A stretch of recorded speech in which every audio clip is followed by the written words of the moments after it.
தாம்பரம் அருகே குளிர்சாதன பெட்டியில் பழுது பார்த்துக் கொண்டிருந்த போது எதிர்பாராத விதமாக மின்சாரம் பாய்ந்து இளைஞர் ஒருவர் உயிரிழந்த சம்பவம் சோகத்தை ஏற்படுத்தியுள்ளது. தேநகர் ராம்தாஸ் தெருவை சேர்ந்தவர் 26 வயதான பிரேம்குமார் ஏசி மெக்கானிக்காக வேலை பார்த்து வந்துள்ளார். இவர் தாம்பரம் மெப்ஸ் பகுதியில் உள்ள தனியார் சாப்ட்வேர் கம்பெனியில் கடந்த ஒரு வாரமாக தனது நண்பர்களுடன் ஏசி பழுது பார்க்கும் வேலை பார்த்து வந்தார். நேற்று வழக்கம் போல் பழுது பார்த்துக் கொண்டிருந்த போது கீழே சிலர் வெல்டிங் வேலை பார்த்துக் கொண்டிருந்தனர். அப்போது எதிர்பாராத விதமாக பழுது பார்த்துக் கொண்டிருந்த குளிர்சாதன பெட்டியில் மின்சாரம் பாய்ந்ததில் பிரேம்குமார் தூக்கி வீசப்பட்டார். இதனை கண்ட சக தொழிலாளர்கள் பிரேம்குமாரை மீட்டு குரோம்பேட்டை அரசு மருத்துவமனைக்கு கொண்டு சென்றனர்.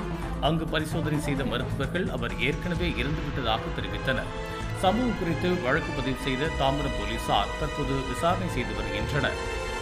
இதுபோன்ற உள்ளூர் செய்திகள், மாநில செய்திகள் மற்றும் பயனுள்ள தகவல்களை உடனுக்குடன் தெரிந்து கொள்ள GST ஆன்லைன் மீடியாவை இலவசமாக சப்ஸ்கிரைப் செய்து கொள்ளுங்கள்.